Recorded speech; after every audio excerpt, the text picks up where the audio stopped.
While many know Demeter as the gentle mother of the harvest, there is a shadow to her grace, a side of her that is as cold and unforgiving as a winter frost.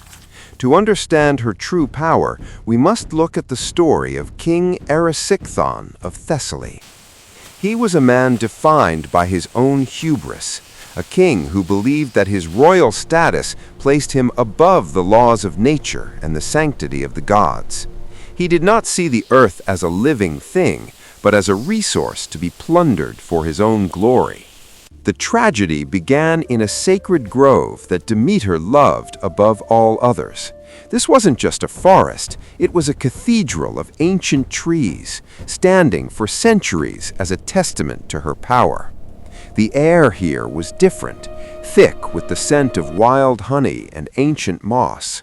The sunlight didn't just fall, it filtered down in golden rays that seemed to dance with the spirits of the woods. At the very center of this grove stood a massive ancient oak tree. This tree was so large it seemed to hold up the sky itself. Its branches reached out like protective arms, draped in votive ribbons, jewels, and garlands left by those who came to pray. It was the home of a beloved dryad, a wood nymph who was the very heart of the grove and a dear companion to Demeter. Erysichthon, wanting to build a new, massive banquet hall for his selfish feasts, decided he needed the wood from this specific grove. He didn't care for the history or the holiness, he only saw the diameter of the trunks. When his woodsmen arrived, they stopped in terror. They felt the divine presence in the air, a heavy, vibrating silence that warned them to stay back. They saw the sacred ribbons fluttering in the wind like warning flags. They refused to lift their axes, fearing the wrath of the gods. Infuriated by their hesitation, Erysichthon's face twisted with rage. He snatched a heavy axe from his captain's hand. He stood before the great oak and cursed the goddess, shouting to the heavens that even if this tree were the goddess herself, he would still bring it down to serve his pleasure. As he swung the axe with all his might and the metal bit into the ancient bark, a low, hollow groan echoed through the forest, a sound of pure agony. To the horror of the onlookers, the tree began to bleed, not sap, but thick, dark, crimson blood that bubbled from the wound and stained the forest floor.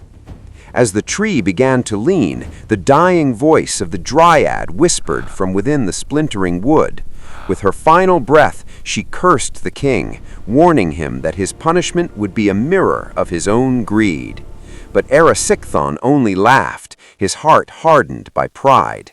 He struck again and again until the giant oak crashed to the earth with a sound like thunder, crushing the smaller trees around it and silencing the music of the grove forever.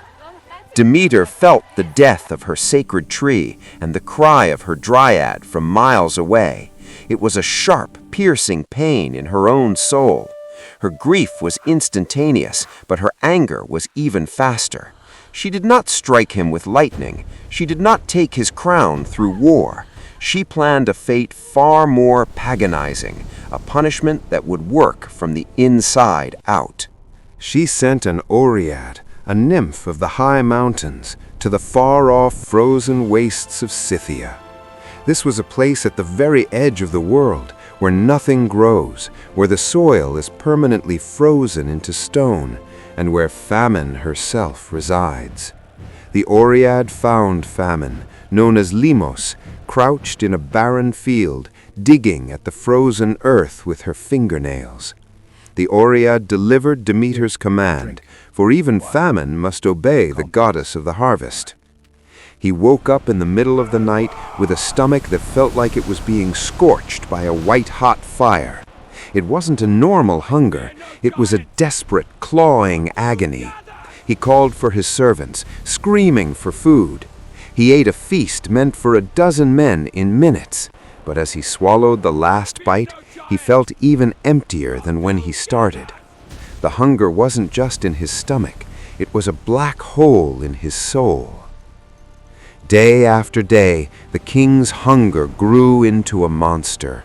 He ate the palace's entire grain reserve in a single afternoon.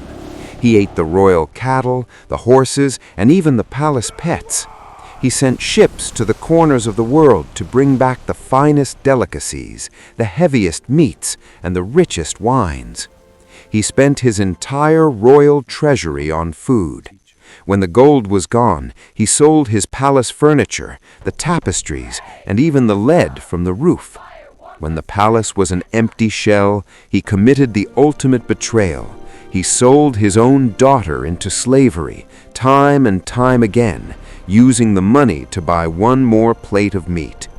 But no matter how much he piled onto his table, Lemos sat inside him, devouring the energy before it could ever reach his blood.